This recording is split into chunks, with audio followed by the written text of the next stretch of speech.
Assalomu alaykum aziz birodarlarim. Videoni keng tarqalishi uchun like bosishni unutmang. Payg'ambarimiz sollallohu alayhi va sallam sababchi bo'lgan qilgan bilan barobardir deganlar. Inshaalloh bu sabab siz ham ajru savoblarga ega bo'lasiz. Bismillahirrohmanirrohim. Alhamdulillahi robbil alamin. Wassalatu wassalamu ala rasulina Muhammad va ala alihi va ashabihi ajma'in. Amma ba'd. Assalomu alaykum va rahmatullohi va barakatuh. Muhtaram azizlar, Payg'ambarimiz sollallohu alayhi va sallam haqlarida gapirganimizda, u zot va barakotni eslaganimizda ba'zan bir iborani ko'p ishlatamiz. Rasulimiz sollallohu alayhi va sallam shafaat kunandamiz deymiz. Ya'ni qiyomat kunida bizni shafaat qiluvchimiz deb eslaymiz. Yoki bo'lmasa har doim azon duosini qilganimizda eng oxirida azonda Allohum varzuqna shafaatahu fi yawmil qiyamah deymiz. Ya Rabbi, bizlarni Muhammad sollallohu alayhi va sallamning shafaatlariga loyiq qilgin deb aytamiz. Lekin juda ko'pchilik azizlar mana shu shafaat degan iborani, ya'ni Rasulimiz alayhisolatu va sallamning shafaatchi ekanligini tasavvur qilishlikdan bir oz yiroq. Shuning uchun azizlar, bugun Payg'ambarimiz alayhisolatu va sallamning qiyomat kunida bizlarni qay holatda shafaat qilishliklarini eslashni lozim topdik. Qiyomat bu dunyoning tugashi azizlar. Qiyomat qoyim bo'lganda hech kimga yordam bera olmaydi. U kuni hamma bir-biridan qochib qoladi azizlar. Aka ukadan, ona boladan, eri xotin, farzandlardan hamma o'zi bilan o'zi ovora bo'lib qoladi. Qiyomat dahshati ko'z oldimizga buni aytib keltira olmaymiz. Hech kim bizga to'laligicha ko'rsata olmaydi. Chunki buni tasavvur qilishlikka ham bizning aqlimiz ojizdir. Kimdir tanasidan chiqqan teri to'pig'igacha, kimdir to'laligicha terga botib turibdi. Hamma o'zi bilan o'zi ovora bo'lib turgan bir paytda inson himoyachi izlab qoladi. Chunki Alloh azza va jallaning g'azabidan, azobidan qo'rqadi. Odamlar nima qilishlarini bilmay qolar ekan. Ular aytar ekanki, kim yordam berar ekan bizga? Kimni oldiga boraylik? Nima qilaylik? Kim bizni himoya qiladi? Ba'zi odamlar ba'zilarga aytar ekanki, alaykum bi Odam alayhisalomning oldiga boringlar. Chunki insoniyatni birinchi yaralgan zoti Odam. Hamma insonlar to'p-to'p bo'lib qayg'u va alamlarga botgan, tirlarga botgan holda Odam alayhisalomning oldilariga kelar ekan. Ey Odam alayhisalom, siz butun insoniyatni otasisiz.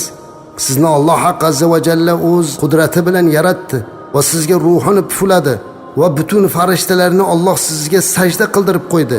Ey Odam alayhisalom, bizni ahvolimizni ko'ring, qay holatdamiz? Shafaat qiling bizni, himoyangizga oling. Odam alayhisalom shunday deb javob berar ekan. Odam alayhisalom aytar ekanki, Alloh yema degan narsani, daraxtni mevasini jannatda yeb qo'yganligini nazarda tutib, men shunday bir gunoh qilganmanki, shunda Alloh menga shunday bir g'azab qilganki, boshqa insonga bunday g'azab qilmaydi. Va nafsi, men o'zim bilan o'zim ovoraman, sizlarga hech qanday yordam bera olmayman. Nuh alayhisalomga borib ko'ringlar. Odamlar jannatni ko'rgan Odam alayhisalom butun insoniyatni otasi bo'lgan Odam alayhisalomdan hech qanday yordam ko'rmaganlardan keyin hayron bo'lib Nuh alayhisalomning oldilariga borar ekan. Ey Nuh nabiyulloh, bizga yordam bering. Bizni ahvolimiz chatoq, holimizni ko'rmaysizmi deb u zotga ham yig'lab turib olar ekanlar. Nuh alayhisalom ham ayni Odam alayhisalomning gapini qaytarar ekanlar. Alloh menga shunday bir g'azab qilishlik bilan g'azab qilgan. Men Alloh azza va jalladan biror narsa so'ray olmayman. Nafsi, menga Alloh duo qabul bo'lish imkoniyatini bergan. Men esa butun qavmimni duo bilan suvga cho'ktirganman. Nafsi, o'zim bilan o'zim ovoraman. Sizlarga yordam bera olmayman. Mendan boshqasiga boringlar. Nuh alayhisalomdan noumid bo'lgan xalq yugurganlaricha Ibrohim halilullohning oldiga borar ekanlar. Ya Ibrohim, payg'ambarlarning ulug'i, payg'ambarlarning otasisiz. Bizga yordam bering. Bizni shafaatingizga oling. Ibrohim alayhisalom ham aytar ekanlar, men shafaat qila olmayman. Chunki men o'zim 3 marta yolg'on gapirib qo'yganman. Shunday ekan, o'zimni nafsim bilan ovoraman. Boshqasiga boring.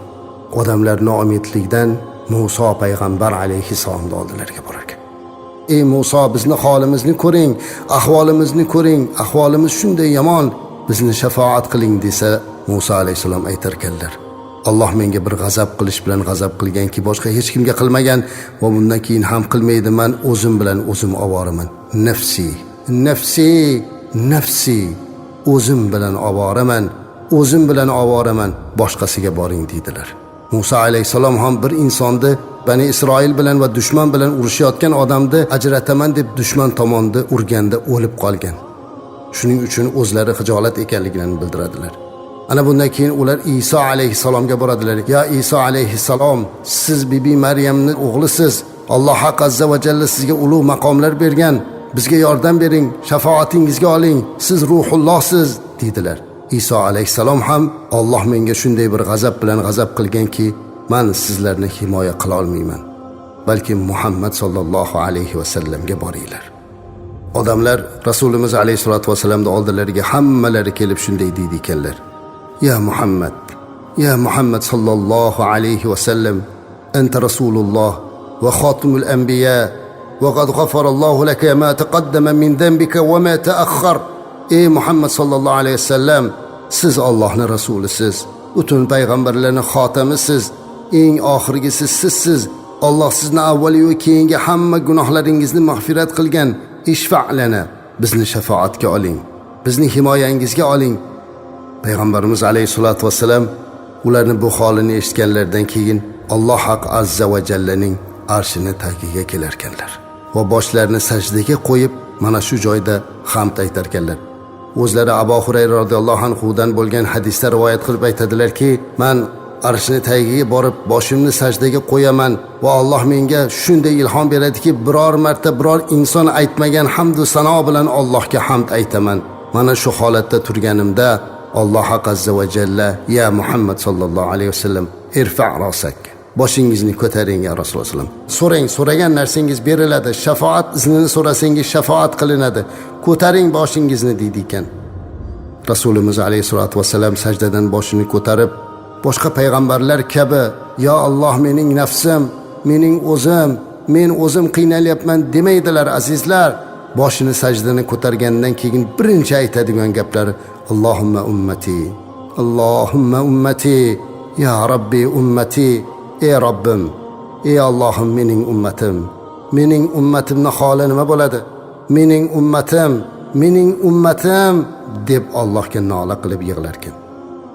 Alloh azza va jalla payg'ambarimiz alayhisolatu vasallamning ummat g'amida yig'laganlarini, duolarini ko'rib, ya Muhammad sallallohu alayhi vasallam, ummatingiz bilan jannatning 10 darvozasidan behisob kirib oling. U sizning ummatingizgadir. Mana bu narsa azizlar Rasulimiz alayhisolatu vasallamning shafoatlarining eng ulug'i bo'ladi. Bu ulug' shafoatdir. Albatta boshqa shafoatlari bor. Gunohi kabira qilganlarni ham shafoatga oladilar. Boshqa do'zaxda turganlardan shafoatga oladilar. Bu haqlarida yana qancha gaplar bor. Ammo mana shu shafoatlari eng ulug' shafoatdir. Esingizda bo'lsa Rasulimiz alayhisolatu vasallam ummat g'amini chekib yig'laganlarida Jibril alayhisalom Alloh huzuridan kelib, ya Rasululloh, ummatingiz uchun xafa bo'lmang, qayg'urmang. Alloh sizni unutmaydi va Alloh sizni o'sha kuni rozi qiladi deb va'da qilgan edi.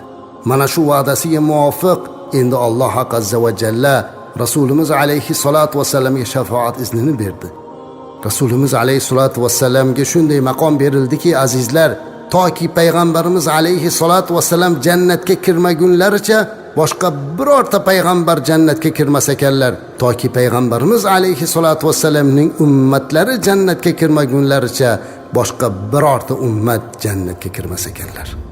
Biz Rasulimiz alayhisolatu vasallam shafoatga olsin deb duo qilamiz, lekin bu shafoat qanday shafoat ekanligini ozgina bo'lsa ham qalbingizga keltirgan bo'lsangiz, qiyomat dahshat kuni, hech kim bizga yordam bera olmayotgan kuni, hamma o'zi bilan o'zi ovora bo'lib turgan kuni, arshning tagiga borib, peshonasini sajdaga qo'yib, Allohga hamd va sanolar aytib, yig'lab sajda qilib, ummatim deb ummatini behisob jannatning 10 darvozasidan olib kirib ketadigan Rasulimiz alayhisolatu vasallamni shundan keyin ham sevmay bo'ladimi? Shundan keyin ham u zotga salovat va salom aytmasdan bo'ladimi azizlar? Rabiul avval oyi. Salovat aytishni davom eting. Rasulimiz alayhisolatu vasallamning shafoatlariga loyiq bo'laylik. اللهم ارزقنا شفاعته في يوم القيامة إنك لا تخلف الميعاد.